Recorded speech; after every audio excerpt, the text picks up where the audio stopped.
안녕하세요. 오늘 저희 딥다이브에서 파고들 자료는요, 이게 아주 특별한 시선으로 과거를 보는 이야기입니다. 네, 그렇죠. 고려시대 남한강 유역의 사원 유적, 특히 원주 법천사지에 대한 건데요. 이게 그냥 오래된 절터, 뭐 그런 게 아니라고요. 네, 맞습니다. 사라진 문명의 독보적인 증거다, 뭐 이런 평가까지 받는데, 왜 그런지 궁금하실 겁니다, 여러분. 사찰이 단순 종교시설이 아니라, 뭐랄까, 국가 시스템의 핵심 허브였다는 사실, 여기서부터 한번 시작해보죠. 바로 그 점입니다. 고려시대 남한강 유역 사원들, 그러니까 대표적으로 흥법사지, 거둔사지, 그리고 오늘 주로 얘기할 법천사지요. 이런 것들이 우리가 보통 생각하는 조용한 절, 그런 이미지와는 거리가 좀 멀어요. 아, 그런가요? 네, 수도 개경가는 중요 물길이잖아요, 남한강이. 그 바로 옆에 있었거든요. 그래서 국가의 아주 강력한 지원 아래서 정치, 경제, 사회 활동의 중심 역할을 했던 거죠. 국가 지원을 받아서요? 그렇죠. 그래서 비보사찰이라는 개념이 중요해요. 이게 뭐냐면 국가가 직접 나서서 나라의 안녕과 번영을 빌기 위해 세우고 운영했던 곳이에요. 그러니까 사적인 종교기관이라기보다는 거의 공공기관에 가까웠다고 봐야죠. 와, 공공기관이라뇨. 사찰에 대한 이미지가 정말 확 바뀌는데요. 그럼 이 사원들 역할도 시대에 따라 좀 달라졌겠네요? 정확합니다.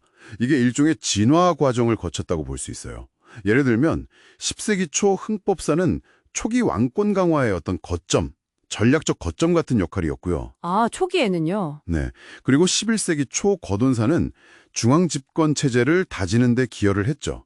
그러다가 11세기 중후반 법전사에 이르면 이 시스템이 거의 정점에 달합니다. 정점이요. 네. 근처에 흥원창지라고 국가 조세미를 보관하던 창고가 있었거든요. 그것과의 연계를 보면 이 사원들이 얼마나 국가 시스템 안에 깊숙이 들어와 있었는지 그 유기적인 관계를 알 수 있는 거죠. 시스템의 정점, 법천사지. 아, 그래서 최근의 발굴을 통해서 그 실체가 막 드러나고 있다. 이런 이야기군요. 그 규모나 구조가 정말 상상 이상이라고 들었어요. 네, 맞아요. 법천사지는 다원식 가람이라는 아주 독특한 구조를 보여주는데요.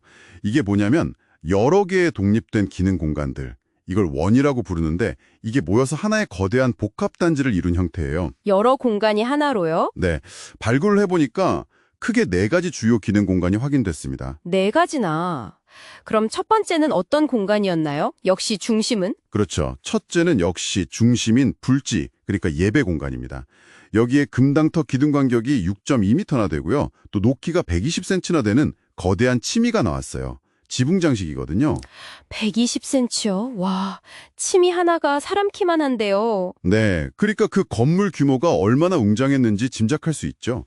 그리고 탑 앞에 놓인 육각형 대자도 좀 특이해요.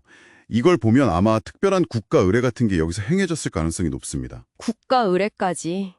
정말 스케일이 다르네요.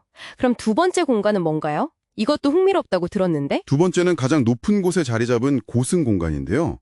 바로 국사였던 지관국사 해린을 기리는 추모 공간입니다. 근데 여기서 정말 주목해야 할 부분이 있어요. 네, 어떤 점이죠? 이게 분명 승려를 모신 공간인데도 오직 부처님을 모시는 건물에만 쓰는 이중기단 구조를 썼다는 거예요. 아, 이중기단.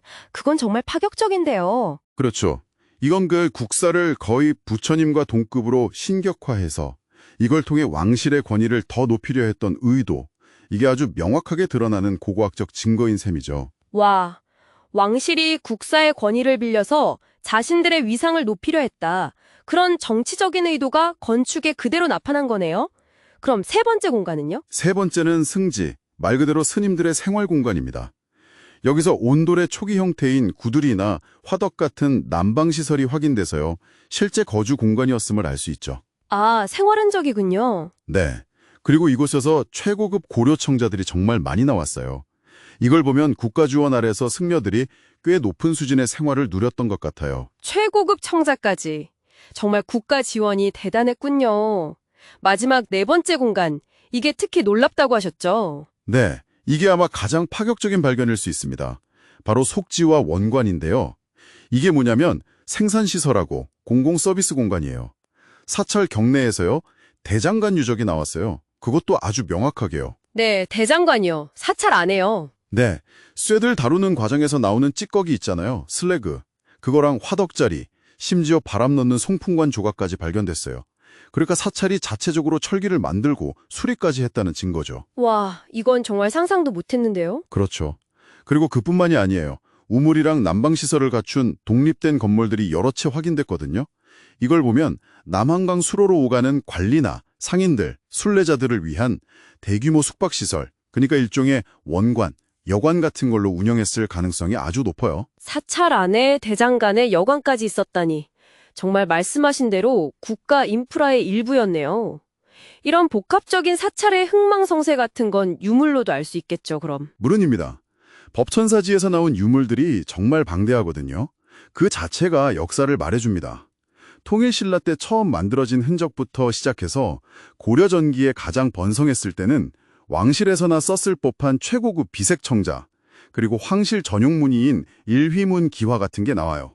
아, 햇살무늬 기와요? 네, 그만큼 왕실과 직접적인 관련이 있었다는 거죠. 그러다가 13세기에 몽골 침입이 있잖아요. 그때 화재 흔적이 보이고 그 이후로는 유물의 질이나 양이 눈에 띄게 줄어듭니다. 아, 이게 고려 중앙정부가 힘을 잃어가는 시기하고 정확히 맞물려요.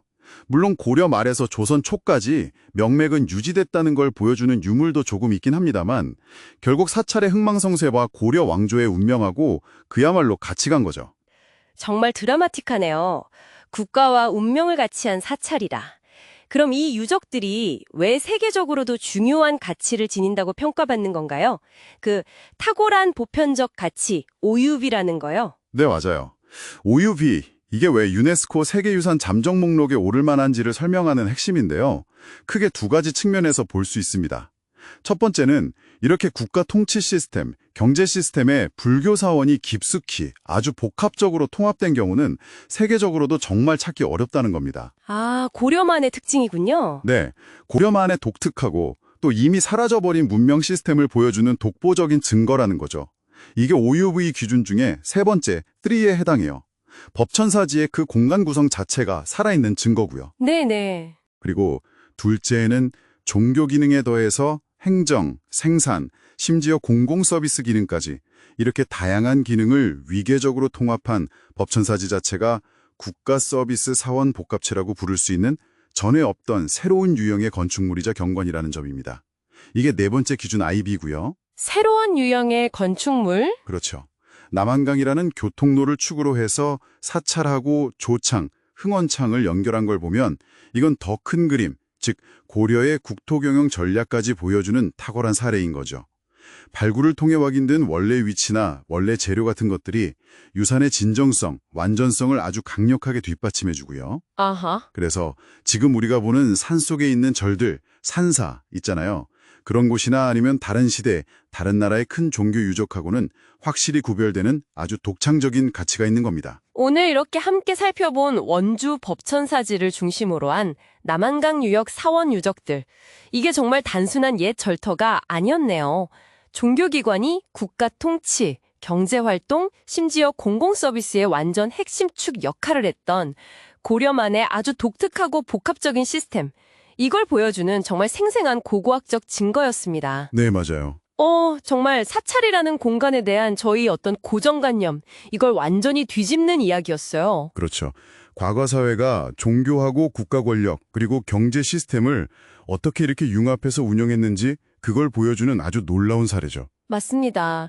이 모든 발견들이 우리에게 과거를 이해하는 새로운 창을 열어준 것 같아요. 그런데 이렇게 국가 시스템과 깊이 결합되었던 사원 중심의 복합 시스템이 고려가 쇠퇴하면서 함께 사라졌다는 사실, 이게 참 많은 생각을 하게 만드는데요. 네, 그렇습니다. 그래서 마지막으로 여러분께 질문 하나 남겨볼까 합니다. 이 강력했던 시스템이 해체된 후에 그 이후 한국 사회의 정치, 경제, 그리고 사회 구조에는 과연 어떤 변화의 씨앗들이 뿌려졌을까요? 한 번쯤 곱씹어 보시는 건 어떨까 싶습니다. 다음 딥다이브에서 다시 뵙겠습니다.